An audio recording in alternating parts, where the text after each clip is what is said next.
Hey guys, this is Megan from You Go to Be Kidding, and this week I wanted to give an update on a couple different things. So spring has sprung, we have garden stuff going on, we have plants growing, and we also have a ton of milk. And so I just wanted to talk about milk because I know I've talked about milking the 5 goats and what it's like, but I keep mentioning taste issues, and I have an update. So I want to talk about milk taste, and I want to show you some of the plants that we're growing and what is going on with the garden, because it is just about time to plant out all of our starts. And so yeah, it's exciting. Things are coming back to life. It's greening up around here, and it's just a good but busy time of year. So I'm in the kitchen first off because I want to talk about our milk. We're milking 5 goats. I am getting almost exactly 2 gallons a day from 5 girls, and it is so exciting. I love it. It's a great amount of milk. It's the first time that I feel like I have what I want. I've been able to make a batch of mozzarella cheese, and that came out awesome. I have been running milk through our freeze dryer and have already done the 3rd batch is in there right now, and so that is super exciting. I think we should be able to get ahead for winter and actually make some progress there. And taste. So we have been struggling with the taste of our goat's milk. We just have the few mamas, and so in the past I would just milk into a bucket, then put it in a 1/2 gallon jar, and since each mama gives me about a 1/2 gallon, I have been separating their milk, and we would notice that certain goats tasted a little bit different. Some were a little less sweet, some tasted really good but would actually kind of turn goaty within a day or two. And so I was starting to get frustrated. I asked Damien if maybe we're just like the pickiest goat milk drinkers ever. I don't know what was going on, but it was kind of a perfect happenstance. God does things like that. I did not have enough jars to take 5 1/2 gallon jars down there, fill them up in the morning, and then come and then have to filter the milk and have 5 other clean jars, so 10 jars a day, and then they pile up in the fridge. So we don't have that many 1/2 gallon jars. So I needed to start mixing some of the milks just to be able to bring them up from the barn, and that was evening out the flavor between 2 of our goats, that one that didn't taste quite sweet enough and one that was going bad early. So Damien and I talked about it. We decided to just start mixing all the goat's milk together, which is more traditional. That's what more people do usually. And we mixed it all together, and voila, what a miracle. It all tastes great. We are not noticing any of the slightly less sweet things, and we're not noticing any issues with it going off within a day or two. Our milk tastes good for the first time in like a whole year. It's so good.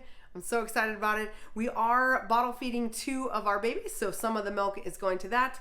We drink a bunch, and we are making cheese and freeze drying it, and then I've even had enough extra to sell to a friend or 2, and that's been awesome. So this is a great amount of milk for us, and I'm really looking forward to learning how to do hard cheeses, and I think I'll actually have enough milk to try to figure that out this year. If not next year, I am looking towards potentially having 10 mamas in milk. I'm not sure I'll go for all 10. We'll see. I do need to think about logistics as we go through, probably more like 8 or 9, but I am excited for this gentle step up. So, because half the problem with milking, getting the logistics in the barn, figuring out how to keep your goats healthy, that's one whole set of learning curves. But the other learning curve is here in the kitchen, figuring out what to do with the milk, making sure it doesn't go to waste, and using it to make awesome products for us. A bunch of people have asked me about goat milk soap, but man, I'd rather eat it. So soap someday maybe, but not right now. Anyway, that's the milk update. I'm so thankful that we've turned a new leaf. And speaking of leaves, let's go see our plants, and we'll talk about the garden. It's pretty windy today, so I hope that my mic thing works all right. Sorry if there's any wind noise. I'm here on my back deck. We have an awesome covered deck, and it looks out down to our barn and property. It's so cool. I love this deck. Anyway, I use it for my plants. So let me turn the camera around and show you what starts I have going, and I am working on hardening them off so they're ready to get in the ground. First up are my peppers, and so I grow a variety of bell peppers. It looks like I have some reds, some golden Californias, some jalapenos, and some Keystone and maybe California Wonder peppers. I like to start a ton. Some of these will also be for my dad. He has been growing things as well, and hopefully, it's so funny, it doesn't feel like enough right now, but when I get out there, I'll bet it'll be more than enough. One thing I am not great at and still learning on is how many plants for the rows that I have out there and to keep it manageable throughout the year. So this should be plenty. Everything is doing great. This is the soil that I just got from our like wood chip pile. So I do have a bunch of weeds come up in it, and I just have to go through and pull them out, but it's a piece of cake. It is an extra step, but you get to learn the seedlings and what they look like, so that way you know which ones to pull. Now also over here I have this rack, and my tomatoes are up here. Now they're all funky shaped. I have a little greenhouse inside that I started them in, and the lights weren't really in the right spot, so they grew all sideways. But tomatoes you plant pretty deep anyway, so they're doing great. I have all sorts of varieties of them. Kellogg's breakfast tomatoes are one of our favorites. They're a big orange slicing tomato. Down here I have some flowers. These are some sunflowers that really need to go in the ground. Some celosia and some nasturtiums that I forgot to water some and look a little sad. And down here, these are snapdragons that are ready to go, and leeks. I actually have a bunch of leeks that I need to get planted. So I've been sick on and off, and these should have been in the ground. The leeks at least could have been in the ground, you know, anytime within the last few weeks. So I'll have to make sure I get that done. I have a few different gardening spaces, and so I'm going to take you over and show you what all is growing. This is our blueberry bed here in front, and we have strawberries peeking out from behind. And then the trough back there has some herbs. I'll show you those. And then we have these two raised beds that are really doing well this year, and I am excited. We used one last year, the front one, and it didn't do super great, but this year it's doing awesome so far. So let's go take a peek. It's super bright out here, but I want to show you this. So last year we had these boysenberries grow. This is just turned around blueberries, and this is the bottom of my deck here. And so I wrapped the boysenberries through here, and they are doing awesome. Now next year, I'm not sure how I'm gonna manage growth because they only produce on the canes 1 year, and so somehow I'm gonna have to cut these out and let the new shoots grow through. So we'll have to figure that out. But I think the berries this year are going to be fantastic. Let me zoom in and show you how many blooms I have and are coming. Look at these. These ones have started to bloom, and then you can see there's so many coming. They're just everywhere. I am so excited. These ones have bloomed. And there's some up here. Now it does invite our waspy friends. There's one. The stripy ones are usually mean. I'm going to be careful of that one. Normally the wasps we have around here are just the red guys. And woo, just got buzzed by something. The red ones, of course, can sting you. They are wasps, but we have found that the red ones are incredibly easygoing, and it is pretty unusual for us to get stung by one unless we accidentally like actually hit it. So the yellow stripy ones tend to be more aggressive, and that guy was stripy. So we'll probably have to find his nest and get rid of him. But look at these boysenberries, and they're on this side, and then they wrap around here all the way down this wall as well. And they all come out of this one cane here. It's so cool. It worked out so well. Again, future, not sure how I'm going to replicate this, but hey, I'm going to try, that's for sure. So these ones coming out with fruit. This one is actually coming off. Well, let's show perspective here. And so I can tuck it in, and then I'm going to have to manage. I'm going to have to pay really close attention to what grows the next canes. But anyway, look at all these flowers coming. So excited. The herb bed here is mostly cilantro, which I had to cover. I had this net here that I covered the cilantro so the silly cats wouldn't dig it up. Then I have bergamot or bee balm and marshmallow. If you've never grown marshmallow root, the leaves are so fun. They're soft and velvety and fuzzy. They're so cool. They are medicinal, so we use them for that. And then sage is growing here. We have part of our strawberry patch here, and they are starting to flower, and we're starting to see little fruits that have been pollinated. It's coming. Now this is a little dense, so I'm not sure that they always ripen in here because they don't get enough sun, but this is the front bed. So the curly leafed ones is Napa cabbage, which we actually need to start harvesting and using. St. John's wort is in the middle, and that's getting big, and so I've got to make sure that I keep pulled around the edges because its roots create this like really dense mat, and it'll take over the whole bed if I don't watch out. And there's thyme hiding out in here. I have tried to grow thyme several times, haha, and really struggled, and it looks so happy.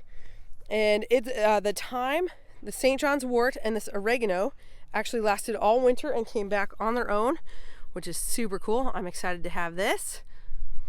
Oh, it smells so good. This is all calendula, so I started these from seed and planted them out. Calendula, the German chamomile in the row in the middle, and some traditional like head cabbages. The cabbages have struggled, and again, the soil in here is just like hay and wood chips and stuff out of the barn, or like shavings.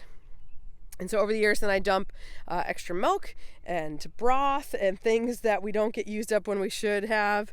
And it has definitely helped the nutrition, but some of these cabbages here are struggling. This second bed back here has much less stuff in it. It has a few cabbages, and you can see they're getting some pest pressure. They are not doing great, but I thought they were gonna die, and they're actually still alive. I also planted some in the middle section here. The pieces of wood are for the cats because although I do love our cats, I also get really frustrated by them.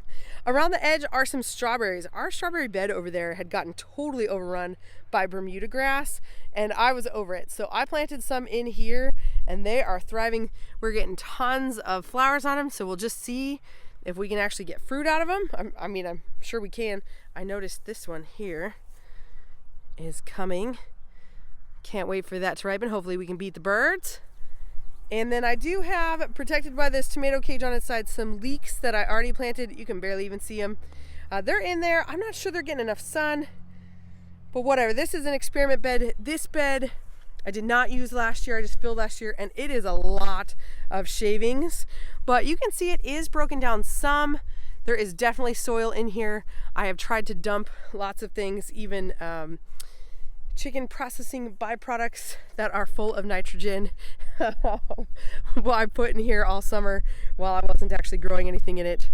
So hopefully we'll see good. Obviously the strawberries are looking awesome. Last up is the actual garden. I'm gonna go ahead and walk over there. Right now I have sugar snap peas and potatoes growing, and that's it. I don't even have the rest of it prepped out. I don't have the beds built for my tomatoes yet. That's okay, we've got time. I probably could plant already, but they're not hardened off all the way, and Tennessee can be weird. It's warm, and it's forecasted to be warm. I think our average last frost was this week, but you just never know. So I'm not mad that I'm a few days late or a few weeks.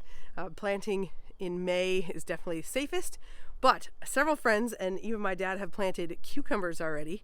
So I have some cucumber seeds in my pocket, and I am gonna go plant them under the peas, and then they'll grow slow enough. Usually the peas are kind of up and producing and ready before the cucumbers really get going. So I am gonna do that. I have some seeds with me.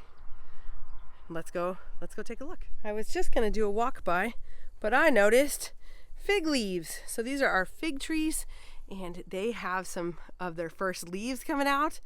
So that's cool. I had not noticed those before. I have some peonies hiding in here, but I haven't gotten blooms. I didn't get any last year, and I don't see any coming this year. I think they're getting too much shade from the irises, but the irises are gangbusters. They smell so good. They smell like grape candy, which is weird because I didn't know that any actual scent, any real life scent smelled like that. So super weird, but really good. And then we have another fig in there. I can see some leaves in the bottom. And my comfrey is doing well as well. That's gotten huge. I thought it had almost died back for summer, or I'm sorry, died back for winter. But here it is. It's going great. And these wildflower weed things are really pretty too, so we left them. Out here in the garden, I still have all our silage tarps down. We are I've got behind on the Bermuda grass last year, and so I am trying my best to at least have a fighting chance this year. So this area here in front of us needs to get shaped into beds, and this is where the tomatoes will be. I'm swapping it from last year. Last year my tomatoes were down on the other end, but you can see a couple bumps down here. The boys did help me shape all those beds, and that's where I have the peas and the potatoes. So let's go take a look. The potatoes came up. They're all here. That's interesting. This one here is really yellow, and I don't know enough about plants. I don't know if that's just water or if there's some sort of deficiency going on, but otherwise they're coming up. They're looking good. We've got this whole row of potatoes here, and I did salvage one carrot. The one disadvantage of doing these silage tarps is I lost some of my volunteer plants, and I continuously let a carrot go to seed and then plant those seeds in the fall. So I saw that one while I was making the beds and moving around, so I planted it right there. Hopefully it will get nice and big and go to seed.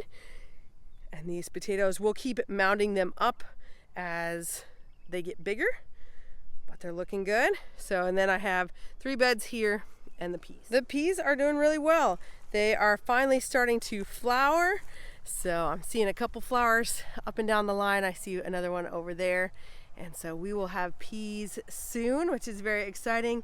The one thing that I have been struggling with is Bermuda grass everywhere. And as I've tried to pull it really well, it is here in the peas. So I have kind of uprooted some sections, because if I'm not brutal about this Bermuda grass, like, I will lose this whole section, and it was lost.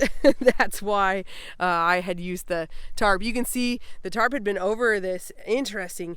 I pulled back the tarp because Cole helped me dig a little trench here to at least attempt to be able to see and make a line where the Bermuda grass can't go. And I think, so the tarp had been over it, and when I uncovered it, I was really discouraged because I saw all this Bermuda grass. But I think it is really mad that it had like grown leggy. It was bright yellow, and then I exposed it to the sun and the dryness, and it seems very upset.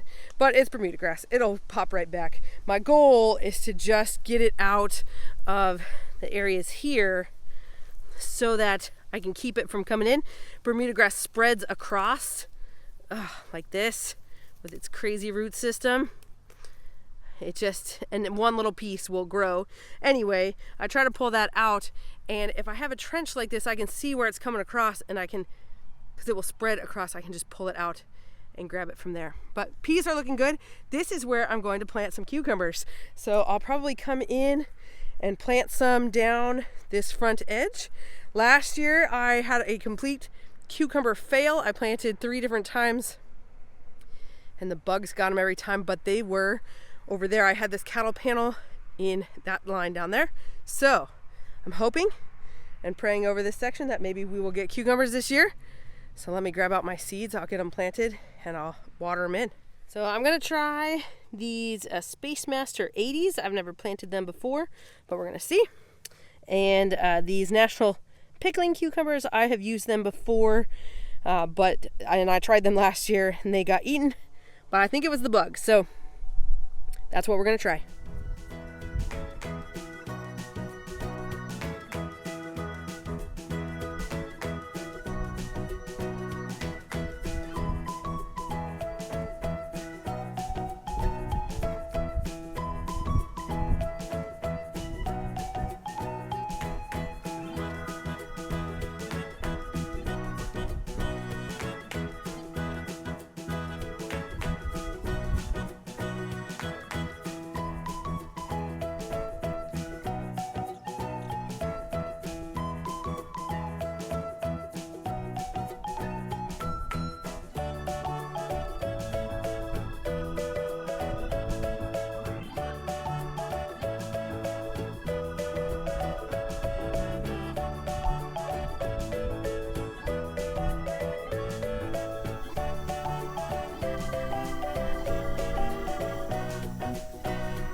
Well, that's our update for this week. We got some seeds planted. That was a little bonus for the video. We have peas coming and potatoes, and stuff is growing. So this is the fun time of year. It can get really busy and it can kind of get a little overwhelming, but just do something, even if it's something small, and it'll probably grow. So thanks for watching, guys. We will see you next week.